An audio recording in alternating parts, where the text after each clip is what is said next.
And I repeat what that thing, just for a matter of fact, I repeat it. It clearly states that this is a press brief. As of now, in this press brief, no questions will be taken. So I request you, please adhere to it.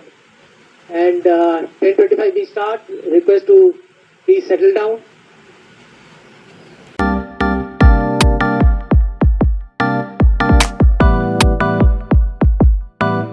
আর সকলের সাথে সমাজের মাঝে অক্ষয় প্রতুল অকপট আছে। নমস্কার, জয় হিন্দ।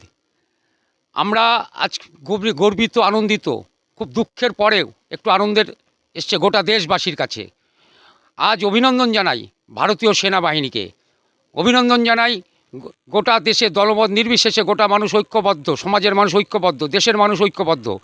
আর গতকাল রাতে, মাঝরাতে পাকিস্তানের ভেতরে ঢুকে স্ট্রাইক করে নটি জঙ্গি ডেরা, যে সন্ত্রাসবাদের আতুরঘর জন্মদাতা পাকিস্তান, তাদের ভেতরে ঢুকে আজ ভারতীয় সেনাবাহিনী দেখিয়ে দিল পাহেলগাঁওয়ে যেভাবে নৃশংসভাবে সাধারণ নিরস্ত্র মানুষদের এই সন্ত্রাসবাদী বর্বররা খুন করেছিলেন।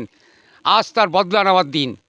আজ গোটা দেশ, গোটা সমাজ আজকে সেনাবাহিনীর সাথে ঐক্যবদ্ধভাবে আছে। দলমত নির্বিশেষে সকলে আজ ভারতীয় সেনাবাহিনীর পাশে দাঁড়িয়েছে। কারণ দেশের আভ্যন্তরীণ নিরাপত্তার ক্ষেত্রে যে বড় প্রশ্নচিহ্ন দেখা দিয়েছিল, তা আজ পরীক্ষার সামনে দাঁড়িয়েছিল। দেখা গেল ভারত সরকার দেশের আভ্যন্তরীণ নিরাপত্তার ক্ষেত্রে যথেষ্ট দায়িত্বশীল।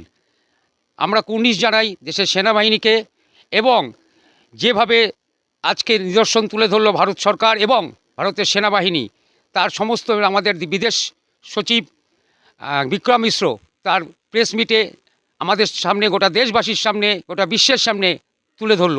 শুধু তাই নয়, সেনাবাহিনীর 2 জন লেফটেন্যান্ট কমান্ড্যান্ট মহিলা, তারাও আজকে সমস্ত প্রেস মিট করে তুলে ধরলেন গোটা বিশ্বের কাছে যে সাধারণ মানুষকে বা পাকিস্তানের সেনাবাহিনীর উপর কোনো আক্রমণ না করে শুধু যে বর্বর সন্ত্রাসবাদী জঙ্গি, তাদেরকে খতম করার যে মেরুদণ্ড ভেঙে দেওয়ার যে প্রক্রিয়া, তা শুরু হলো। इस ब्रीफिंग में शामिल होने के लिए आप सभी का धन्यवाद। जैसा कि आप सभी जानते हैं, 22 अप्रैल 2025 को लश्कर तैयबा से संबंधित पाकिस्तानी और पाकिस्तान प्रशिक्षित आतंकवादियों ने भारत में जम्मू और कश्मीर के पहलगाम में भारतीय पर्यटकों पर बर्बरतापूर्ण हमला किया। 25 भारतीयों और एक नेपाली नागरिक को कायरतापूर्ण मौत के घाट उतार दिया गया। मुंबई के 26 नवंबर 2008 के हमलों के बाद ये भारत में हुई किसी आतंकवादी हमले में मारे गए आम नागरिकों की संख्या की दृष्टि से सबसे गंभीर घटना है। पहलगाम का हमला अत्यधिक बर्बरतापूर्ण था, जिसमें वहां मौजूद लोगों को करीब से और उनके परिवारों के सामने सिर पर गोली मारी गई। हत्या के इस तरीके से परिवार के सदस्यों को जानबूझकर आघात पहुंचाया गया। साथ ही उन्हें यह नसीहत भी दी गई कि वे वापस जाकर इस संदेश को पहुंचा दें। यह हमला स्पष्ट रूप से जम्मू और कश्मीर में बहाल हो रही सामान्य स्थिति को बाधित करने के उद्देश्य से किया गया था। क्योंकि पर्यटन फिर से अर्थव्यवस्था का मुख्य आधार बन रहा था, इस हमले का मुख्य उद्देश्य इसे प्रतिकूल रूप से प्रभावित करना था।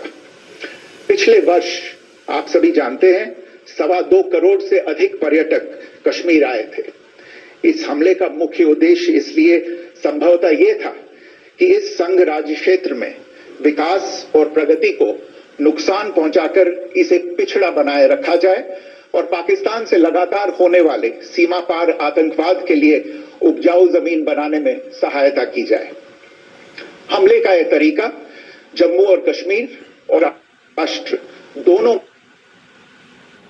के उद्देश्य से भी प्रेरित था।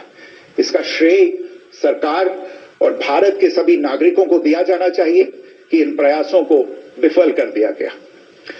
एक समूह ने खुद को रेजिस्टेंस फ्रंट TRF कहते हुए इस हमले की जिम्मेदारी ली है। यह समूह संयुक्त राष्ट्र द्वारा प्रतिबंधित पाकिस्तानी आतंकवादी समूह लश्कर ए तैयबा से जुड़ा हुआ है। ये उल्लेखनीय है कि भारत ने मई और नवंबर 2024 में संयुक्त राष्ट्र की 1267 कमेटी की सैंक्शंस मॉनिटरिंग टीम को अर्धवार्षिक रिपोर्ट प्रस्तुत की थी, जिसमें टीआरएफ के बारे में साफ इनपुट दिए गए थे। इससे पाकिस्तान स्थित आतंकवादी समूहों के लिए कवर के रूप में टीआरएफ की भूमिका सामने आई थी। इससे पहले भी दिसंबर 2023 में भारत ने इस टीम को लश्कर ए तैयबा और जैश ए मोहम्मद के बारे में सूचित किया था, जो टीआरएफ जैसे छोटे आतंकवादी समूहों के माध्यम से अपनी गतिविधियों को संचालित कर रहे हैं। इस संबंध में 25 अप्रैल को यूएन सिक्योरिटी काउंसिल प्रेस वक्तव्य में टीआरएफ के संदर्भ को हटाने के लिए पाकिस्तान के दबाव पर भी ध्यान दिया जाना चाहिए। पहलगाम आतंकवादी हमले की जांच से पाकिस्तान के साथ आतंकवादियों के संपर्क उजागर हुए हैं। रेजिस्टेंस फ्रंट द्वारा किए गए दावे और लश्कर ए तैयबा से ज्ञात सोशल मीडिया हैंडल द्वारा इसको रीपोस्ट किया जाना इसकी पुष्टि करता है। चश्मदीद गवाहों और विभिन्न जांच एजेंसियों को उपलब्ध अन्य सूचनाओं के आधार पर हमलावरों की पहचान भी हुई है। हमारी इंटेलिजेंस ने इस टीम के योजनाकारों और उनके समर्थकों की जानकारी जुटाई है। इस हमले की रूपरेखा भारत में सीमा पार आतंकवाद को अंजाम देने के पाकिस्तान के लंबे ट्रैक रिकॉर्ड से भी जुड़ी हुई है, जिसके लिखित और स्पष्ट दस्तावेज उपलब्ध हैं। पाकिस्तान दुनिया भर में आतंकवादियों के लिए एक शरण स्थल के रूप में पहचान बना चुका है। यहां अंतर्राष्ट्रीय स्तर पर प्रतिबंधित आतंकवादी सजा पाने से बचे रहते हैं। इसके अलावा पाकिस्तान ने इस मुद्दे पर विश्व और फाइनेंशियल एक्शन टास्क फोर्स जैसे अंतर्राष्ट्रीय मंचों को जानबूझकर गुमराह करने के लिए भी जाना जाता है।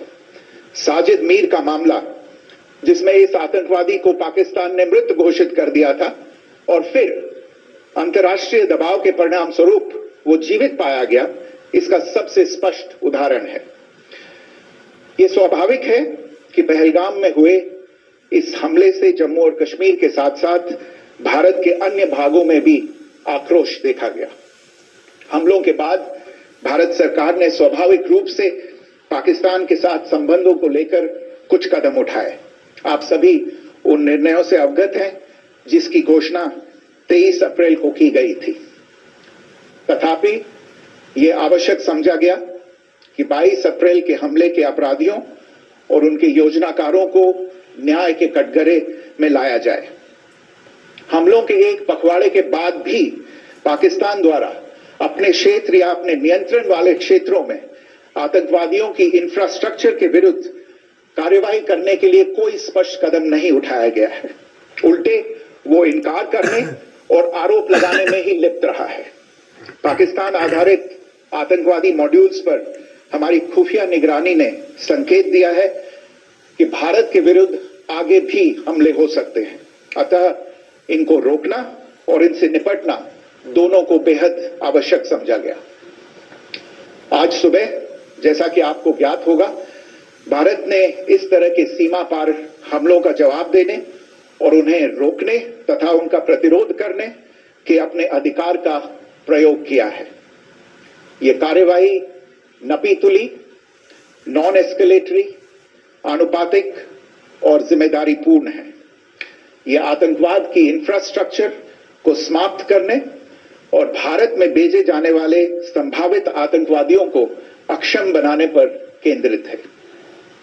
आपको यह भी स्मरण होगा कि 25 अप्रैल 2025 को संयुक्त राष्ट्र सुरक्षा परिषद ने पहलगाम आतंकवादी हमले पर एक प्रेस वक्तव्य जारी किया था, जिसमें आतंकवाद के इस निंदनीय कार्य के अपराधियों, आयोजकों, फाइनेंसरों और प्रायोजकों को जवाबदेह ठहराने और उन्हें न्याय के दायरे में लाने की आवश्यकता पर जोर दिया गया था। भारत की आज की इस कार्यवाही को इसी संदर्भ में देखा जाना चाहिए। Good morning, thank you all for. कि India UK free trade agreement अब फाइनल हो चुका है।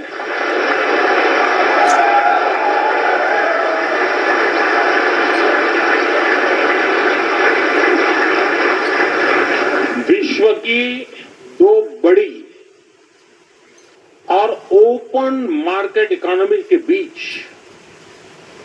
आपसी व्यापार और आर्थिक सहयोग का यह समझौता दोनों देशों के विकास में नया अध्याय जोड़ेगा। यह हमारे युवाओं के लिए बहुत बड़ी खुशखबरी है। इससे भारत में इकोनॉमिक एक्टिविटी को बूस्ट मिलेगा और इंडियन बिजनेसेस और एमएसएमईज के लिए नई अपॉर्चुनिटीज के रास्ते खुलेंगे। आपको पता है, कुछ ही समय पूर्व हमने यूएई, ऑस्ट्रेलिया, मॉरिशस इनके साथ भी ट्रेड एग्रीमेंट साइन किए हैं। यानी भारत आज सिर्फ रिफॉर्म से नहीं कर रहा, बल्कि दुनिया के साथ एक्टिवली एंगेज करके अपने आप को एक वाइब्रेंट ट्रेड और कॉमर्स हब बना रहा है। साथियों, बड़े निर्णय लेने के लिए,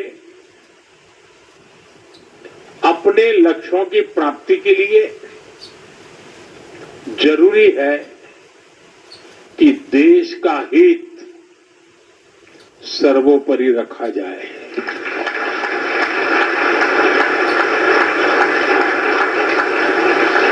देश के सामर्थ्य पर भरोसा किया जाए।